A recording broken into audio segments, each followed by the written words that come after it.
5th year medical student at KZN. I'll be chairing the session today. So the session is going to be recorded for future purposes and will be uploaded on YouTube. So if you want to go back and look at the session, you'll find it's under the page of Internship SA. So today, right now, we have our first session where we are having two amazing ladies, or doctors from Stanger Hospital. So I have Dr. N. Msimango and also Dr. S. Dlamini, but I'll give them an opportunity to just introduce themselves and just give us a quick overview or just a quick summary of, like, not their life per se, but their experience at Stanger Hospital before we get in deep into question. Just like a quick overview. Yeah. So I'll start with Dr. N. Msimango, who is a second-year intern. Hi, Nsandazo. Hi, Ninjani. How are you guys? Yes, my name is Nomthandazo Masango. Masango, not Msimango. Sorry. Yes, I'm a second-year intern at Stanger. Only left with few months before I'm done with my internships, so I'll be in able soon. But yeah, in terms of, I don't know if do you want me to tell you or we'll go, because I see that in our questions it's some of the things are covered. Or you can just give me an overall experience or just a brief summary, then we'll get into specific questions. Okay. I do have questions that are set. Okay, so for me, Stanger, it was my first choice, number one. When I applied, I wanted to come here. Fortunately, I got it. And it has not been bad, to tell the truth. Not all is bad, but not everything is good. You get to understand when you dive deep onto that. What do I mean? In terms of first year is the hardest, if I can put it like that. And then we get to second year, which is much more better than first year. In my experience, or rather in everyone's experience. In terms of the living condition, you get to adapt. It's not deep rural, like you get like your rural allowance, but it's not that deep rural. If you get what I'm saying, you adjust. You have your gyms around, you have your shopping center around that you can go to. Of which that's the important thing, and the hospital is actually closer for you to actually go to hospital. But in overall, it has been good. Yeah. Thank you so much, Namtana, Dr. Masab, right? I keep saying Simango, sorry for that. So also have Dr. Eslamini. Hi. Hi, how are you? I'm good, how are you? I'm well, thank you. Am I audible and can you see me? Sorry, I'm joining from the car. I'm not at DQ at the moment. Oh yes, we can see you and hear you. Thank you. Okay, so in terms of my experience, I'm a first year intern, and like Nomtanda also said, first year is the hardest. So my opinion is definitely not the same as hers because I've only had the tough things going on at the moment. So to be honest, it's a big jump. It's a big transition from becoming a student to becoming an intern and having doctors expecting you to know everything, especially since our group and your group experienced COVID. There's a lot of clinical skills that we didn't know. So in terms of that, it was really difficult. I think I've had a lot of personality changes as well. I used to be extremely happy in medical school. Well, not happy, but compared to like what I am now, I'd say that internship has, really kind of changed me in a way, just because of the difficult rotations that we've had to go through. But I don't know, like she said, you adapt. So I think I've been adjusting. I mean, it's August now. Who I am now is better than who I was in January when it was much more stressful. So I guess it's been 50-50. Yeah. Thank you for that. I think we'll as well when you go to the quality of life, because I hear what you're saying about adapting and transitioning from being a medical student. You are now a doctor. You're expected to do everything and know everything. But we'll talk more about that later on. So starting off, we'll start talking about the work environment, all the rotations that are done, especially in the first year of your internship. So I'll start with Nomsandazo just to tell us more about rotations that are done first year, and also like per rotation, how many interns are on that rotation? Like how many interns you are working with, and like what is expected from you as an intern from each rotation? Okay, thank you, Nzunzo. So in terms of first year, we have 4 rotations. But Dr. Lamin was gonna speak more about the first years. So we have peds, we have okay, we started with ONG, peds, surgery, and also your what's the big one? I remember forgetting. Internal. And internal medicine, yes, the worst. But we have 4 in first year, and then in second year you have your family medicine, which is 6 months. You have your anesthetics, ortho, and your psychiatry, right? In terms of of first year, and then Dr. Lamin will take over. It's gonna be different. I feel like it differs every year, depending on the number of intake the hospital takes, then the experience of everyone will differ.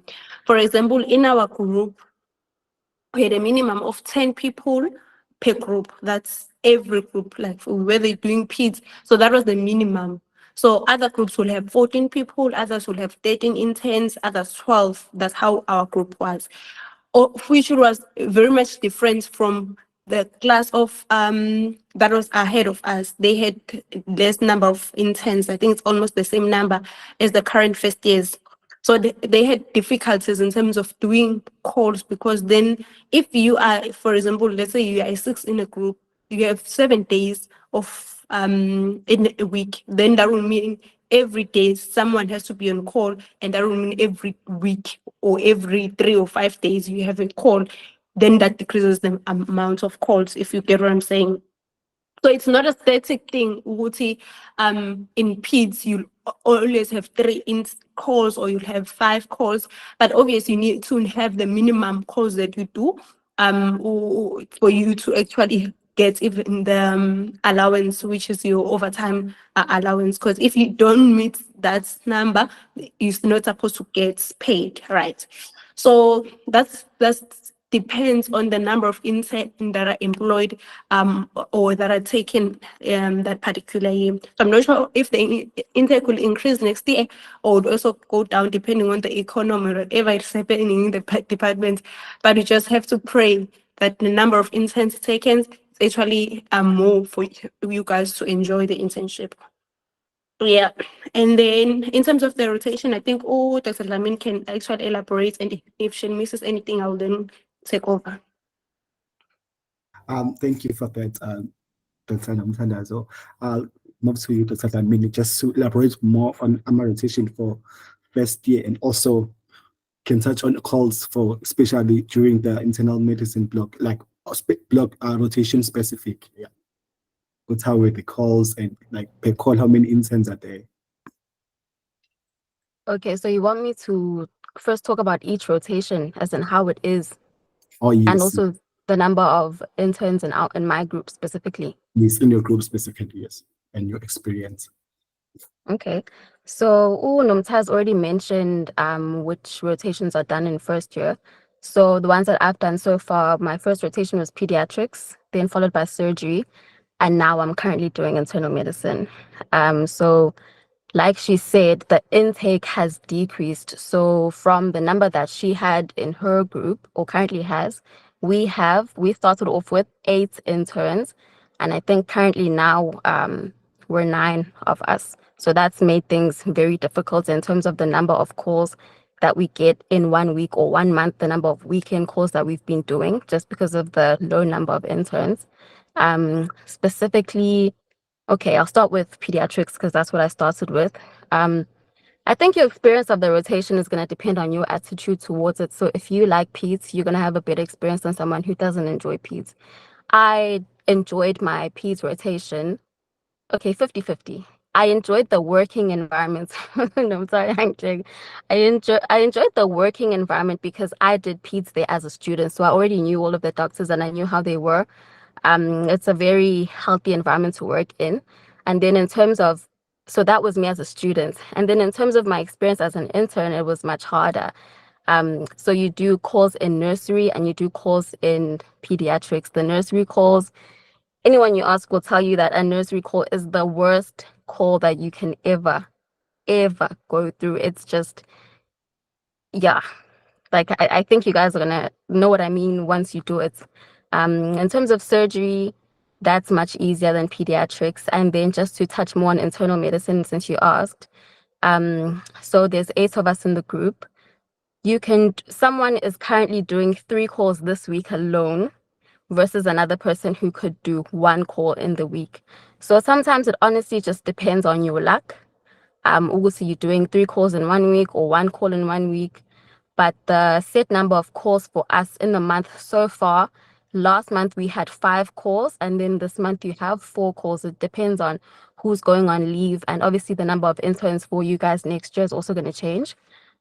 In terms of the actual internal medicine call, so during the week with 8 of us, sometimes they put 2 people on call on one day, or at another time there's 1 person on call. We can't really predict when that's going to happen. It depends on the HOD and what she decides. And also, I don't think, what I've noticed that to her, I don't think it matters when you're on call as long as you're meeting your number of hours per month. I think that's how she looks at it. But the internal medicine call itself is not that difficult. So basically at Stanger, you get called to ED. For peds surgery, it's the intern that gets called and they discuss the patient with you and then you come and clock the patient. For internal medicine, it's different. They call the MO and then the MO will either go to ED and do the clerking and the management and then just say, hey, doc, come take the bloods. Or if it's a stable patient, which half the time it is, then they'll call you and say, okay, there's a patient in ED, maybe it's a parasuicide patient, please go clock and admit that patient. Then you're going to discuss your management plan and they'll either give it a thumbs up or, correct you wherever you need to be corrected. Yeah, that's basically how the calls go. You go to ED, you also cover the wards. So it's better when there's 2 people on call. Someone can be doing ED while the ward is busy calling you versus when you're alone, then you have to cover ED and the wards at the same time. In terms of how much time you get to sleep, it depends on the call. You can't really predict how it's going to go. For example, my last call, I'd say, was the toughest call that I had so far in internal medicine because there was just a lot going on and I was alone versus the call that I had yesterday. I'm post-call today. ED was busy up until 10:30 and I got to sleep from 11:30 up until 6 a.m. So as I'm saying, like, you can't really predict how it goes, but yeah, everyone's experience is going to be different. I'm not sure if there's anything else that you want me to touch on that I might have missed. Just a quick question. So, like, how many calls did you had? Like, which month had or you had like most calls, and how much were they? How many days did you have calls on which rotation, if I may ask?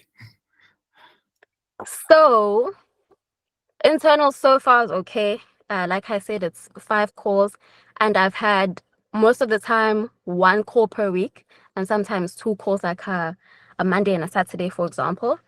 I think the rotation that was the worst in terms of like packing calls was peds, where you would do a Monday, Friday, and Sunday, all in 1 week. Peds and surgery do Friday, Sundays, so what we call sandwich calls, versus internal medicine that just splits the calls, so they don't do Friday, Sundays. But yeah, it was definitely peds, 3 calls in 1 week. That it's very popular in pediatrics. Yeah. Thank you so much. So just moving to you, Dr. Masango, like the overview of the second year rotations, and also are the calls still as hectic as what Dr. Lamini said some of her calls are, Oh, you said second year is more easy. Are the Okay. courses so easy as their rotations? It's not easy, but better. Okay, Or so is in terms of, I think she left ONG. She hasn't done ONG. So ONG is one of the hectic rotations is thing in terms of the number of calls. Like I remember last year, Tina, we were 13 in our group, but at some point we'll do 7 calls in 1 month. So you can imagine if you are 13 now, you are 8, how many calls are you gonna do? Simply because in that in that department, the HOD actually believes that you need to have at least 2 interns on call. That is if it's during the week, and then on a weekend you have to have 3 interns on call. Okay, I'm saying the question, but I think I'll address later. So that was our group, but this year they changed now to 2 interns on call during the week, and then still have the 2 interns on call if on the weekend, because they understood that the intake was actually low. But still, it's actually a lot, because the reason they are doing that is because if one intern is in theater, if there's a fetal distress or whatever happens, sorry, if there is sorry about that, if there is a Caesar in theater, one intern is to assist the MO, and then one intern is to cover the floor, remembering Wuti, you are covering the ward, and you also covering that's maternity ward, that's gynae ward, that's labor ward, and you have to cover casualty. If there's an emergency casualty, the intern and the MO on the floor cover everything. That's why you cannot have one intern on call for ONG, because who's going to be assisting in the theater if the other ones are covering the ward, if that makes sense. So then that becomes a challenging rotation for me, because it was my first rotation to adjust now to this rotation. Because imagine if you are 2 and then they are telling you you have to cover the casual and all the wards. Remembering the MOs most of the time, they are just they for for you to call if there's something big. So anything that happens, they call the intern. So you go to gynae ward, you go to labor ward, you go to casualty, and everything is happening. The other one is in theater. Cannot even blame. Go to how, where's the other person? The other person is in theater. And then unless maybe it's a fetal stress where the MO will need to review CHCs, and then they call the or who then takes the decision to book the patient to theater. Right. But then in terms of the other thing I'm sure that you'd like to know, for those who are really interested in obstetrics, you don't get to do much more scissors in Stanger. What I've noticed, when I say scissors, I don't mean you don't go to theater. You do go to theater a lot, but then you get to become an assistant, right? So there's a difference for you to perform, because the HPCSA guideline actually requires us, or rather the logbook requires us to perform a minimum of 10 scissors with obvious supervision. So you'll be cutting, then the MO will be your supervisor, right? But then in our setting, because we have 1 theater for scissors, for both emergency and elective slate, then they tend to prioritize being faster, because as an intern, you cannot be fast and cut in 30 minutes, right? You'll have to have maybe an hour, then start from there. You can just, then so then that becomes a problem, because now the MOs, most of the time, they do the cutting, you just there to assist. You can only get time to maybe at night, because they there's nothing busy. It's only 1 theater operating. Even the nursing staff usually 1 team, unless there's an emergency in surgical, then they need to theaters.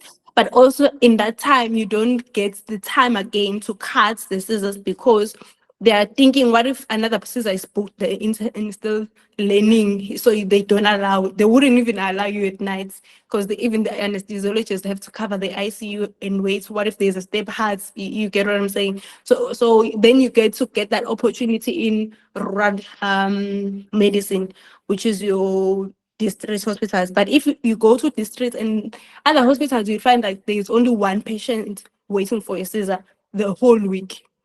and time comes, the patient delivers or the patient is pre-versus at times 2. You cannot start cutting the pre-versus at times 2. You have to start segregation, abdomen, then the pre-versus at times 1. But then if you are really, really interested in obstetrics and you want to cut more patients, I would advise you personally to come to Stanger. Right. Moving on to the other things she's covered on the other rotations. So second year, I'll start with family medicine. I started with family medicine this year.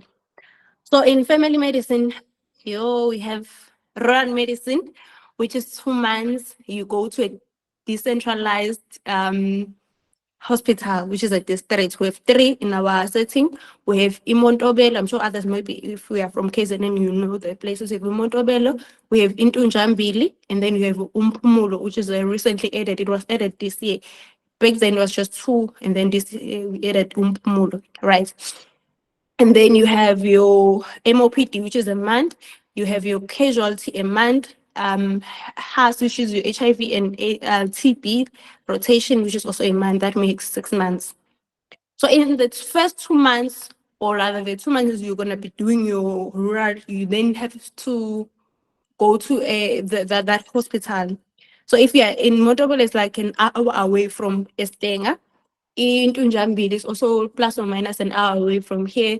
And then in Pumula, I think it's probably 45 minutes, I'm not sure. But the people who are placed in Pumula, I think their accommodation is still having a problem. Excuse me, because they are now traveling from Stanger to the hospital every day. But fortunately for them, they then provide a transport because it's far, number 1. Number 2, it's not safe. Even the roads, you understand now we are in the rural. But they provide transport for them in the morning and reach them. Even their comserves are staying actually in the TQ near us. Then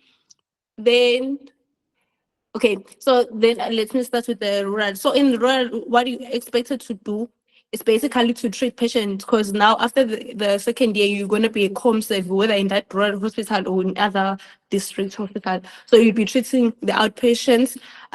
It's minor things. Yeah, well, fracture then they step then they're suturing in medical cases. Then you have to know when to refer patients, when to treat a patient in a district hospital. Yeah. So when you are on call, so sometimes they give you that independency. So the MO will be in their room. You will cover for a specific time. So in that time, you're covering the patient, and unless you need assistance, you can call the senior to come and assist you, or text the senior. Yes. So in our hospital in Montobello, so we used to do 4 calls a month, 1 weekend. Even the weekend, guys, it was just a Friday. So you'll do Friday, that's your weekend. And then you get to rest on Saturday and Sunday. So the maximum call you'll do is 4. So, but the call will start at 4 p.m. and end at 10. From 10, the senior will take over from you. So that's the most chillest in the rurals. And then there's Ndunjambili, and then there's Mpumulo, who have their own different hours. In Tunjambili, if you're working a weekend, you just work Friday, Saturday, Sunday. I'm not sure about Mpumulo because it's a recently added hospital. Yeah. What else am I missing? Oh, I think we do have pictures of the accommodation. When you stay there, it's just a park home, guys. There's nothing fancy about the park home. It's just a park home. Sometimes there's no water. You have to go in the morning or the previous day, go fetch water. Fortunately, there are tanks in the hospital, so you go fetch water from the tanks. You have a basin for bathing, because sometimes there's no cold water, there's no electricity sometimes. But you adapt, guys. I mean, like, if you have been to rural for your final year rotation, you'll understand what I'm talking about. Yeah, that is family medicine. And then you come back to the main hospital, you include the other rotations. So if you're doing the 4 rotations, all your calls, you're going to do them in casualty, right? So in casualty, the other thing that just to note, the important thing to have as a group is to have a rep, whether you have 1 or 2. It's really important. And if you're choosing a rep, make sure you choose a rep I don't know how you guys know how to choose a rep. You've been choosing this grade one, but make sure that your rep is understandable and relatable to you guys, because that will really impact on your calls. For example, if I'm saying this month I cannot work on the 8th, I'm going somewhere, the rep needs to understand I'm not working on the 8th. They can put me on the 9. You get what I'm saying? But if your rep doesn't even understand, then you can end up having a call this week. The following week you're on a call. You have to alternate, otherwise you'll be exhausted. But it's unfortunate that other rotations, the HOD have the privilege to actually say, I'm gonna do the call roster myself, whether the HOD or the consultants, and then they just give you guys an opportunity to request your weekend off. Can request one, maximum of 2, right? Because you're supposed to work at least 2 weekends, others you work 3 weekends, that is ONG. But you can't work all weekends. It's not fair. Yes, so in family medicine, there's also like that's the HOD makes the roster. So you submit your call request probably on for 1 weekend. You cannot even get it. That's the thing about the roster being made by HOD. It's not guaranteed that you're gonna get that weekend off. You may or may not even get it, right? So you do the call there. For example, let's say I'm doing clinics this month. If you are doing clinics, I said you have, I mentioned that I will start with the clinics. We have 9 clinics in our that are training for us, right? So every day, guys, I'm not even kidding. Every day you change a clinic. Let's say today I'm in Kwa-Dukuza, tomorrow I'm gonna drive to Palito, the following day I'm driving to Charascra, the other way I'm driving to 90, the following day I'm in Kingsley. Fridays it's gone. Following week, mind you, driving it your own money, own petrol, the government or whoever doesn't compensate you. So yeah, that's the bad part. So when you come back at 4, if you're on call, you just tell your senior that I'm on call today. They're supposed to let you leave at least by 3 if it's busy, or sometimes by 2, you're not gonna take lunch. So by 2, then you drive back to hospital, maybe get an hour to eat, and go for your call, which starts at 4, and until the following day. That's casualty, guys. Casualty, you cannot predict it. If there are 5 accidents, you have to deal with them. If there's none, you deal with that. So in terms of resting there, the maximum hours you can rest would be like 3.5 hours or 4, depending also the senior hosting. Yes, that's the clinics. Then there is MOPD. MOPD, you're just working inside the hospital. That's how for outpatient department. At 4, you go to the casualty department to do a call. And then you have HIV, it's the same thing. Also, chilled, just you need to know the guidelines. HIV guidelines change every year, so you're reading the guidelines until you are tired. And then you have the casualty rotation. So when you're in casualty, you work 8 to 4 also. But when you're on call, they give you the privilege of coming later. So you come to hospital around 12, and then you work until the following day. And then but if you there are people who are gonna work late cover, so you can come at 2 and leave at 12 p.m. 12 a.m. episode. Yeah, 12 a.m. Sorry. That's family medicine. So you can have calls of 5 to 6 calls a month. So you have 2 weekends, and the others will be weekdays. Mind you, on a weekend, there's a weekend. Actually, it's 3 weekends because there's a weekend you're gonna work. You're gonna work a Sunday. You're gonna work a Saturday. You're gonna work also if a Saturday and a Sunday shifts. So if I'm working 8 to 4, 8 to 4, or 2 to 12, 2 to 12, that's right. That's family medicine. In terms of the I think I've covered everything in family medicine.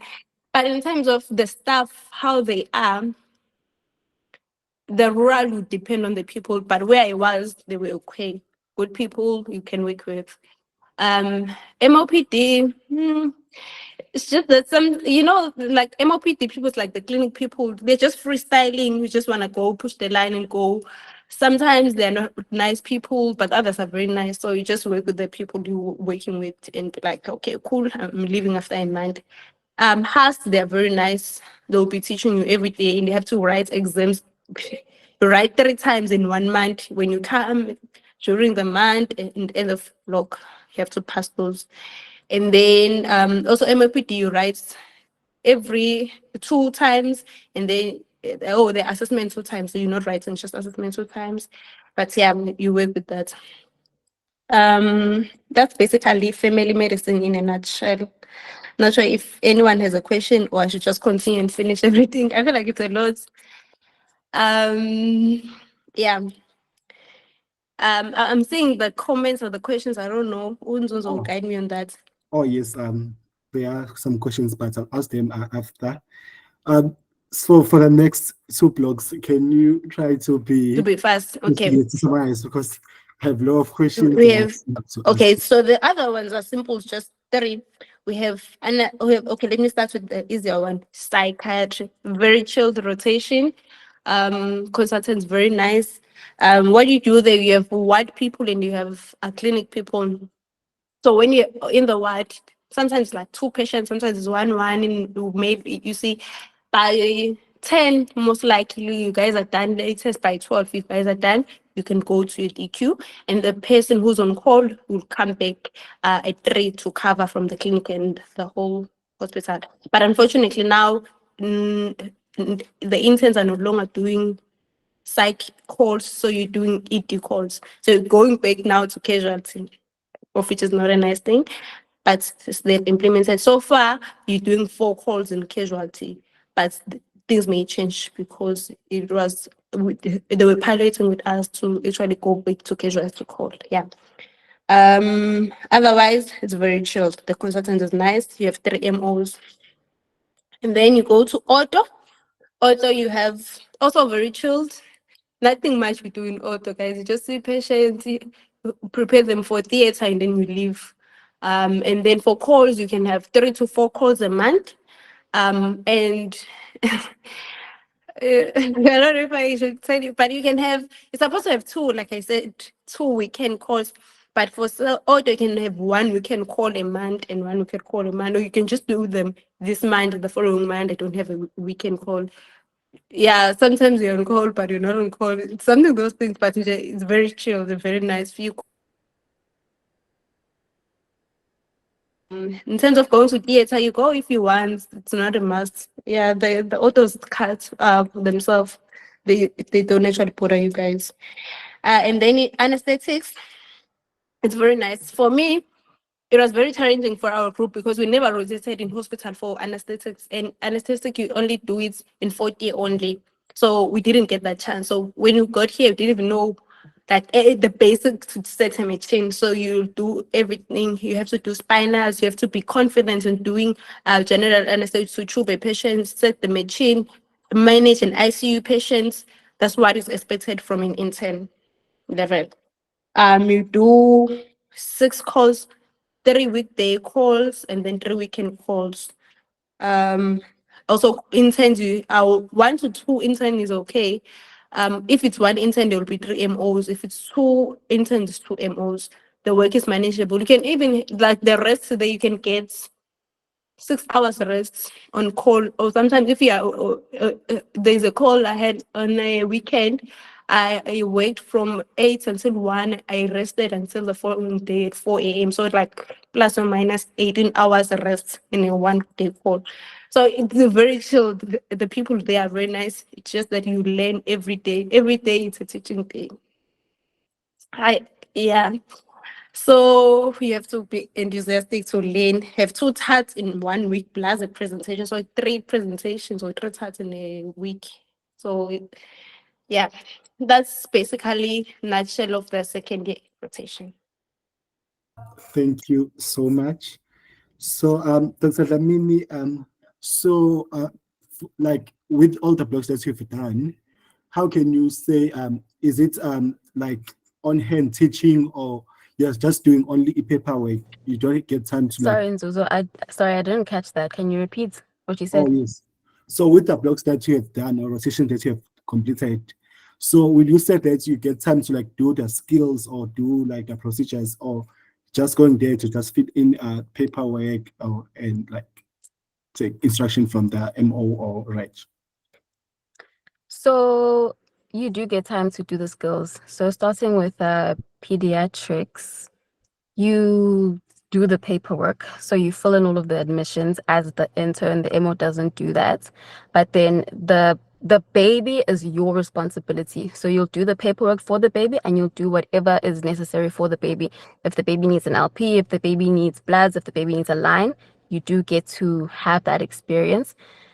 The only rotation where I'd say, it's not even the only, both surgery and internal medicine, where I'd say you're a clerk most of the time.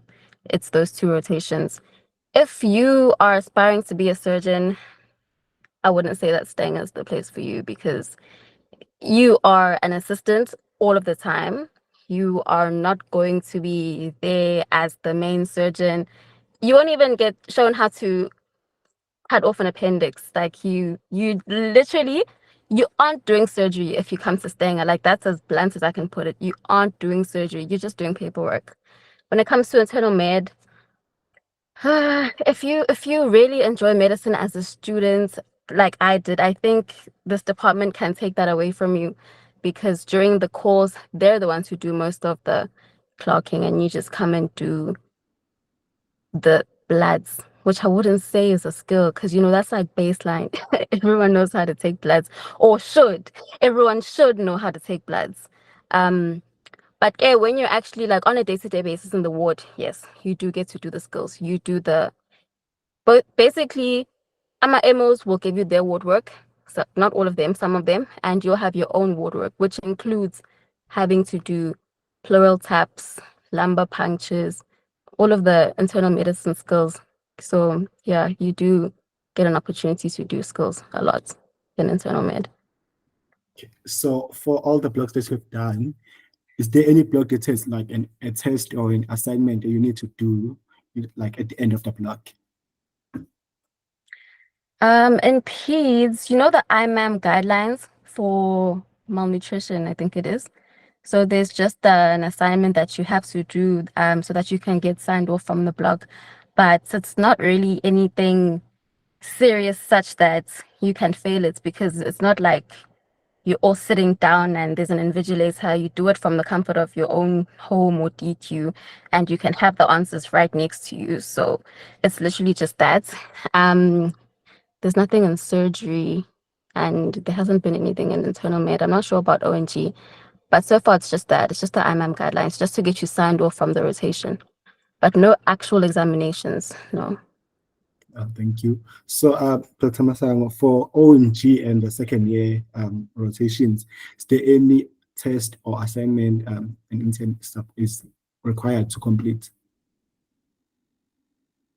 In terms of ONG, yes, the HOD usually it's supposed to be monthly assessments. So they will then ask you questions. Let's say your topic will be PPH, and then they will ask you about PPH. You can even go to APH, everything.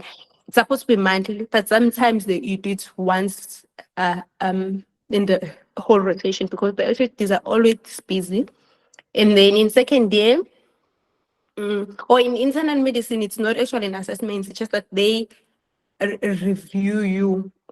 You got what I'm saying? The consultant will say, "Oh, Unzo doesn't come early. That doesn't know how to plaque a patient." So they give the assessment to the intern curators. Then you actually get from them how you are as an intern in the first rotation, first month, second month, and third month since you are rotating. In second year in family medicine, it's only the health department, which is HIV and AIDS. It's just an assessment, oral, 3 times a month. And then in MOPD, once a month, you have to have an assessment, and then they just check your progress. And then in anesthetics, you do an ESMO at the end of the rotation for you to be signed off. Those are the only rotations you get to be assessed. Yeah. Thank you. So because of time, so I'm going to do it like this. I was going to ask this question both of you, but I'll try to separate them. Ask some questions to Dr. Dlamini and ask some questions to Dr. Masango. So I'll start with you, Dr. Damini. So in Stella, is there like a DQ? Is it in the hospital? If yes, is it in the hospital or nearby? So yes, we do have a DQ. There's actually 3 of them that are right next to each other. All 3 are walking distance from the hospital. Literally 1 minute if you're driving, maybe 5 minutes if you're walking. What was your other question? Oh yes, so just are they in the hospital? So Oh, no. Okay, yeah. would you say they are safe, like where they are located, and are they well maintained, like in terms of maintenance or hot water, like everything else? So I know Nomta made a video. I'm not sure if she sent it to you and everyone who's watching, but Stanger,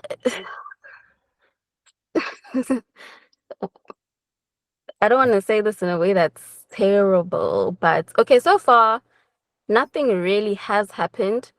But I mean, Stanger, it's not super rural, but it's considered rural.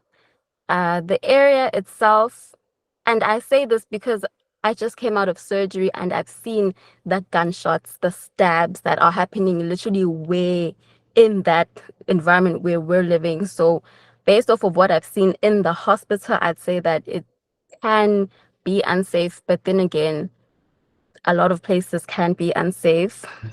I'd say it's 50-50. The DQ itself is safe. There's security, the gates are closed. Some DQs have a remote control where you can enter. My DQ doesn't have a remote control. It's the security basically learns who you are and then opens the gate when they see you. And if so they don't know the person, I think they can do like some sort of screening, where you're going, stuff like that. So inside the DQ is relatively safe. I can't say what's going to happen when you step outside of the DQ. In terms of walking to the hospital, I haven't heard of anyone having any bad experience, especially because people walk in groups in the morning and even in the afternoon. I think it's relatively safe. Depends on where you go, Pela, in Stang, but in the DQ and around the DQ, it's relatively safe. Yeah. And then in terms of the maintenance, I mean, it's a good place. It's considered a luxury DQ, however you want to define that. But the rooms themselves, I think once you see the video, you'll be able to understand more. Compared to DQs in other hospitals, this is a pretty good one. Yeah, the apartments themselves are good. There's some that have 2 rooms, some have 3 rooms, and then you have a common kitchen, just like a res type environment. Yeah. Thank you. Our tech guy who plan to just share the video now on the stream, so we'll watch the video and continue the video by Uno Mtandas. So, are you winning? Sorry, Jojo. Hi. Yes. I'll try to share the video. I'm still trying to download it, but you may proceed and I'll share it along the line. Okay, so trying to download it. Okay, I will just continue with the questions. Then after the session, we'll just share the video. If there's no problem. All right. Okay. Yes. Okay. Sorry, and just to add something in terms of the DQs, you guys know Uti, every like DQ, so the government will actually pay a certain amount, and then you guys also pay a certain amount. And staying, I think it's the same. It's around 900 rand all the whole hospital. Oh, yes. But right now, we're not sure what the future holds. Reason being, there were rumors that maybe next year you guys may have to pay for your own DQ. Nothing has been confirmed, right? I'm not saying that. Usus is not saying that. We're just saying that's what we hate. Our intern curator is supposed to have a meeting with us, I think with the Department of Health, I think this coming week, to maybe pertaining that, to explain in terms of the accommodation, because they called everyone who's living in accommodation, because they once told us that in future we may need to pay our own rent. And if you are then comparing the rents, that's another different story, because our DQ, like also said, it's one of the one considered luxury. So it's about 6,000 a month, 7, 8,000, 9,000, depending in three sharing or in the double sharing. So it's a very expensive DQ, but it's very closer to the hospital in terms of that you can walk. But if you wanna come here and you don't have a car, hey, that's another story. As much as we say it's closer to the hospital, but the thing is you cannot just move around the hospital. You don't have cabs here like in Durban where you have an Uber. The cab here is just, it's not even a cab, guys. You call the people. It's a very old car. Sometimes when it's raining, the water inside your tray, and it's not a cab. It's actually until 3 p.m. Then after that, it's not. But yeah. Okay. So I think you just answered all my questions regarding the queue. I'll ask the last one. Are the rooms fully furnished or supposed to buy your own bed, your own tables? Yeah. Oh, yes. Okay. Sorry. Can I just show the video and then you may proceed on Rosa, if that's okay? Oh, that's okay. No problem. Okay. So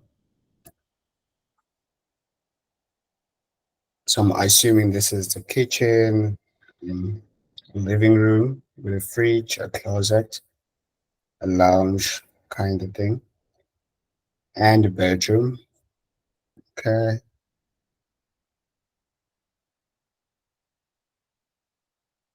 Oh, nice.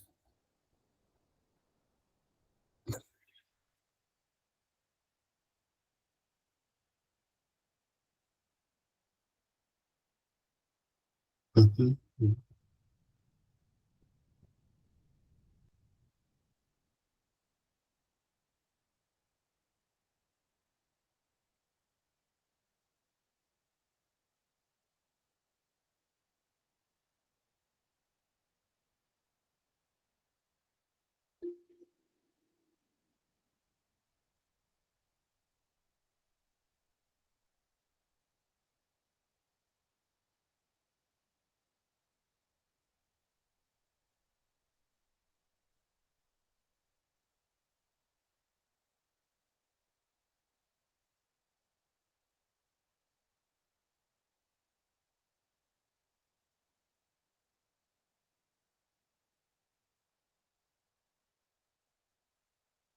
Okay, I think that was it. And then we'll share the video in the group chat for anyone to see the video. Okay.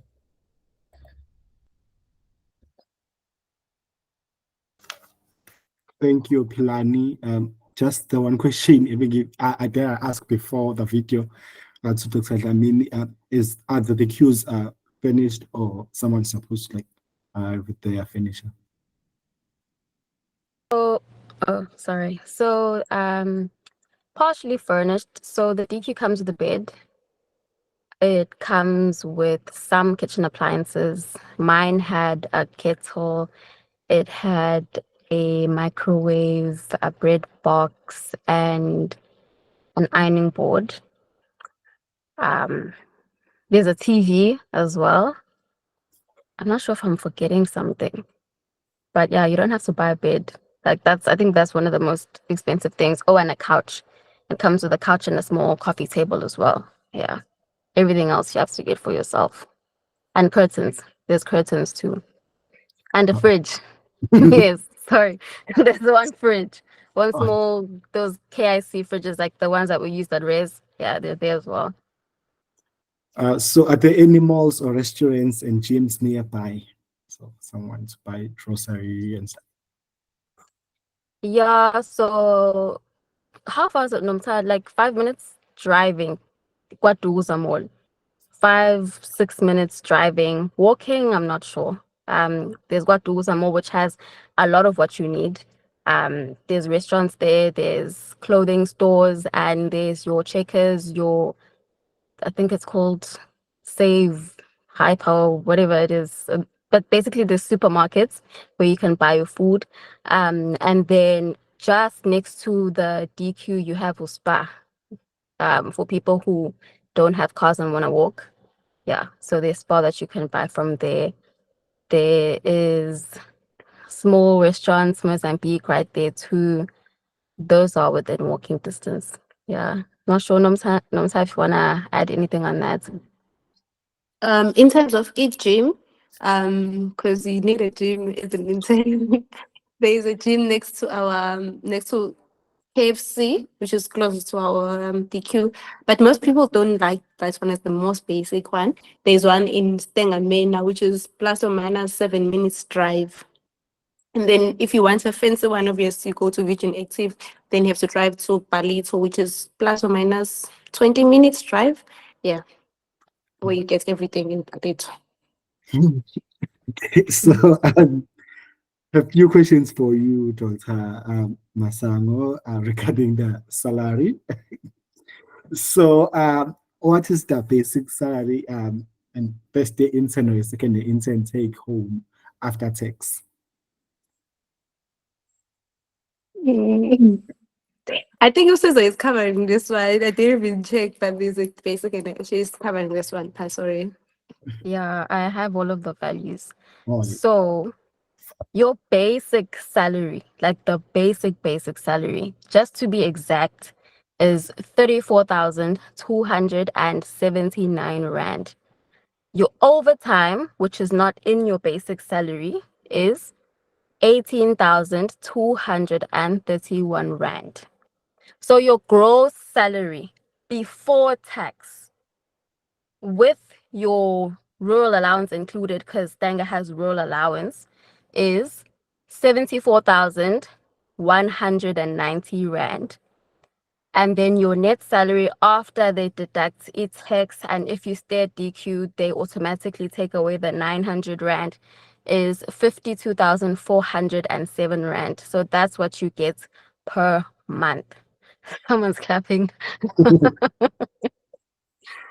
Yeah, 52,407 Rand is what you take home per month. If you guys want to know like what the rural allowance is specifically, it's 6,170 Rand, but that's already included in the net salary. So your interpretation of that depends on you and your background, I guess. Yeah. okay, so I was going to ask about any extra allowances or benefits, but you did mention it was days rural allowance, which is around 6,100.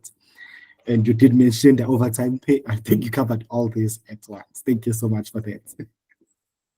So, so for quality of life, is there any time for like hobbies or realization? You do get time after work, right? And during weekends, it's always hectic. Mamta, you can go first on that. Okay, in terms of quality of life, guys, it depends. Are you an introvert or an extrovert? Also depends. If we were able to do it, I believe if you were able to do it in medical school, it's the same. It's just that now you are working. Some days you work 24 hours. So in that day, you're working 24 hours. If you are post-call, people are different, guys. Others, when they're post-call from that time 8 until 4 p.m., they're just outside gallivanting, doing whatever they want, going to the gym, doing grocery shopping, doing whatever they want, and then they come back and sleep. Others, they don't. The fortunate thing we have in Stanger is we get post calls, unlike other hospitals. I don't want to mention hospitals, unlike other hospitals, we get post call. The post call here, it's supposed to be 8, but depending on how the call was. If the call was busy, there are a lot of patients supposed to present, then the call drags. In the morning, people knows in what rounds. You don't have to be explaining a lot because it can drag your time, right? But also, if the HOD or the consultant is not happy with the post-call team, you did something wrong, then they are allowed to say, no one is post-call. You guys are going to go back and redo whatever the guys didn't do right, and then you've corrected and then you go home. That's the nice part. The only department that is a little bit different, it's PEDS, where I think the students who are doing PEDS here would understand. So when you're doing PEDS, for example, on a weekend, you come and you do that. So you've done your admissions. In the morning, you do the handover for the admitted patient. And then when you're post-call, you still need to see patients again. So if you have 40 patients in the whole department, that's PITS including necessary, you divide among 4 of you, the incoming and the ongoing or the outgoing, the postcode team, and you see those patients again, you then again you have to tell the consultant what's happening in the patient and then do ward work for those patients, and then you go home. If you are slow, you can go home at 1, depending on the consultant, you can go home at 2. But otherwise, the other rotation by 8, latest by 9, you'll be home. So you can then get time to do whatever you want in your spare time. Yeah. Thank you. So I'll quickly go to questions asked by students. So can we try, because of time, because we have another session at 7, like a 1 sentence, or if possible, in 1 minute answer for all these questions, just to wrap it up. So, first one, how is the facility and is the fresh air of the spaces to work in? Okay, without fresh air or windows. Basically asking about the consultation rooms, I think. And the hospital. Yes. Okay. I think it's good, if I can put it in that way. It's not perfect, but it's good. You have everything, not everything, but most of the things. It's a regional hospital, so I would say. Then we are excluding, of course, the districts, but I'll say good. Okay, how many interns were taken for 2024? So there was like roughly 8 per group. I think about 32 interns this year in first year, which is much less than previous years. Yeah. Okay. So for both doctors, what would cause someone to repeat the rotation? If you are not doing well in a rotation, me saying well, we're not talking about theory. Everyone, guys, has learned theory in medical school. We know that most of the time the doctors won't ask you questions. They'll want to know, can you do a lumbar puncture? If I'm leaving you with 5 patients, how long are you gonna spend seeing one patient? Because there's a person who's gonna spend 3 hours seeing one patient. That time you have the 50 patients in the ward. In MS, you'd have 50 patients. Can you see those patients alone as an intern, the 50 patients, and then do a ward work and go home by 4? So if you can't do and adapt to that, then you'd have to fade. Other people, patients die on their hands, unfortunately. And if we do something wrong and other HODs, they pick that up and see that you're not even improving or try to improve, they'll have to fade you. Okay, quick question. Are resources available, or someone has to run for nucleus? Most of the time they are. Most of the time resources are available. Some of the times it's not. I mean, a lot of things can be out of stock and they can take time to replenish them. For example, small things, which are big things, like nasogastric tubes can be out of stock. You can have certain medications that are out of stock. Yeah, but it's like any other public hospital. You don't always have things on hand. You have to make a plan. Yeah. Okay. So before wrapping up, I had like this short game, but like made very quick. So out of 5, I'll mention something, then you have to rate it out of 5. Okay. So like your work-life balance now as an intern, like a first intern, not that I have to play as a first intern. Your work-life balance, how is it? Good, 5, 0, yeah, scale of 1 to 5. Okay. Am I What do you going mean first? by work-life balance? Like work-life balance, are you able to like balancing your work and personal life? Yeah, for me, good is 5. Mm. I think I would have to give it to 4. It was not bad for me, literally. 4 is okay. Does Lamini? I'd say 3. 3 out Okay. of 5. Yes, living conditions in Stanger out of 5. 3. With a car, I'll give it a 4. Without a car, I would give it a 3. Okay. Support from seniors. Depends on the rotation. Yeah, that's a good one. Okay. But So there's a range. You can go from a 3 to a 5. It depends on the rotation. Yeah. definitely, I have to agree there. Overall experience. Is it good or bad? 5 or 0? Overall, I'll give it a 4 because there are things I wanted to do, like also is saying for surgical and ONG, but I couldn't do it because of the staff and so I'll give it a 4 for me. Because I'm still in first year, it definitely is not a strong 4 for me so far. Maybe I'd give it a 3.5. Yeah. Yes. 3.5. What the hell? So training and learning opportunities that are there in Stanger Hospital.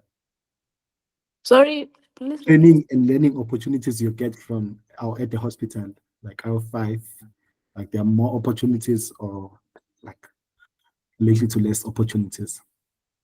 It depends on the rotation also. I'll range it from a 2 at this point to 5. Yeah, Depends on I the agree. rotation. So just to wrap it up, you at the beginning, Dr. Lamine, you talked about challenges with adjusting to being an intern from being a student. If you can touch more on that and also give advice to final year medical students who are now in less than 6 months are going to be first year interns.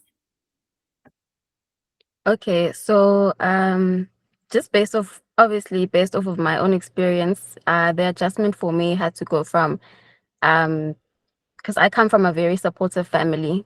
So going from being able to see them every weekend to maybe seeing them once a month or twice, most of the time once a month, I think that was the biggest adjustment for me, just knowing that home isn't always right there in the palm of my hands. Yeah, there was a lot of growing up. Not that I wasn't grown up, but there's a lot of growing up that I felt like I had to do emotionally. I mean, you always want that support system there. So I'd say in terms of advice, try to keep the relationship you have with your family, try to keep the relationship you have with your medical school friends or any other friend that you have, because it's very easy that when you start working, you lose the closest relationships to you because you really feel like you don't have time to be nurturing relationships. So I think that's my biggest point of advice, especially for your mental health. Try and maintain the relationships that you have with the people who make you feel like yourself. I think that, yeah, that's my biggest advice. Thank you. I'll also give this question to you, Dr. Masango. For me, the biggest advice I would say is, since you guys are now applying or in a process of applying for a hospital, right? Choose a hospital, guys. We have mentioned the salary cute. Maybe we can mention the DQ cute, but it's not always cute. Because if you get that 50 something thousand money and your mental health is not okay, that's also a big thing. If you know you need family support or you can live comfortably far away from home, then do so. But number one, I would say, is when you're applying and you have a friend, you can just, if you want the same things, you guys can apply into the same hospital, hoping you get placed in the same hospital. I'm not sure if the friend partnership still works in internships, but I say for com service close where you can actually pay with your friend, right? That will help in terms of adapting in the environment and also having someone to vent to after work. You understand, she understands me, I understand, I can vent with about anyone and not feel bad with, oh, I'm venting and saying something bad about your senior, because you can't vent to your senior. You don't do that, something insane. Yeah, basically have someone closer to you that can keep you going through the internship, because most people, I don't want to lie, they get depressed in internship, especially at first day. Some of them, they even leave the internship. That's a true thing that happens to our colleagues. But if you have support, I think that's the best thing you can do and actually enjoy the internship. Thank you so much for that. In closing, if someone wants to ask questions, are you comfortable with like engaging with them? If you please share the details, but can we try avoiding the numbers because we are going to upload on YouTube, so you may end up getting 1,000 messages from people all over. So if maybe there's another way, yeah. of Okay, trying to reach you. Yes. And Joshua, Oh, yes. can you please ask the three last questions the student asked on the chat? Oh, okay. Thank you. Yeah. Yeah, I think they're quite important. Yes. Okay, thanks. Thank you.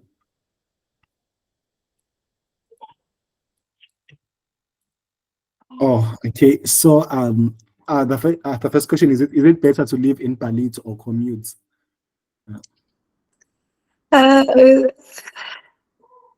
It depends, guys. Palisa is very nice. I mean, like, no, everyone knows Palisa is nice, but also you have to think that you have to travel every day, plus or minus 20 minutes every day. That's to and from Palito. And also considering when you are on call, for example, when you're doing anesthetics, I told you I can have like 12-hour break or like 10 hours break. If I have the time, I can just come to my room, sleep, and then go back. Or even in the morning, I can always go back at 3 a.m. I can drive at 12 a.m. we drive to hospital. But if you're in Palito, you are forced to live in the call room. I showed you guys the call rooms area. They're not very nice call rooms. But if you are saying you're gonna live in your car until the call is over and you go to Palito, some people do that. We have interns who coming from Palito, but it depends on you. Also, you have to think about now you have to pay rent plus or minus 5,000, then the petrol. So the cost you have to then calculate. But yeah. Yes, thank you. So, do you learn on what rounds or just do the ward waiting? You definitely learn on ward rounds. If the student doesn't know, the intern has to know. So, yeah, no, 100%. You learn on ward rounds. The consultants do teach. It is a teaching hospital at the end of the day. Yeah, you learn. Oh, are your Time is chest good. X-rays? Yes. Are your chest X-rays printed or on pegs? So far, so we moved away from the printed ones, but now we're having a pilot. So we're using disc. Others know we're using disc in the casualty department. I think I don't know when this started. So in the main X-ray now we have something called X-ray department. So basically, you log to one computer in the hospital, any computer, and you can download anyone's X-ray from internal medicine, from casualty, as long as it's done in the main X-ray, not the emergency one. But they are still piloting. It's a new thing, so I don't know in the next year how it's gonna be. Okay. So for patient folders, do you guys use the sticker with folder number system, or has to be written down? So, I'm not sure when taking Not plans. sure I understand this question. Do you Okay, guys use this? What folder? What please elaborate. yes. Please, Cindy Sonduli, if you can elaborate on that. So, is the hospital academic teaching and presented are done in departments? Yes, it is academic, like we explained, but also depends on the hospital.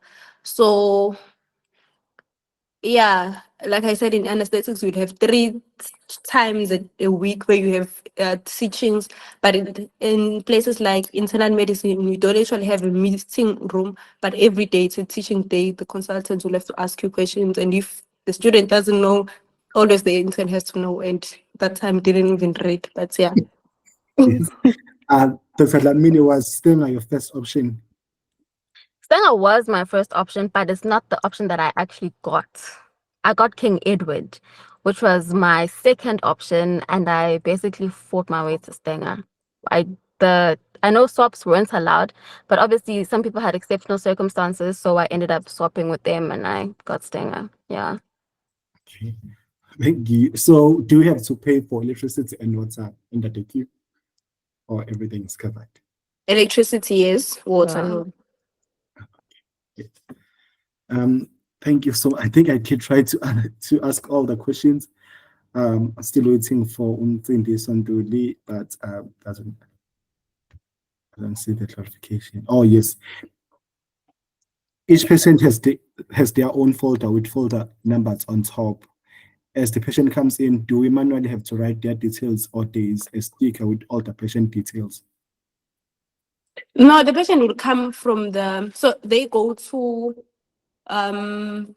Admissions. admission. They will have a folder, it has already the folder number is there. You just write their presenting contain exam and everything, and they take back that folder to the admin. That's it.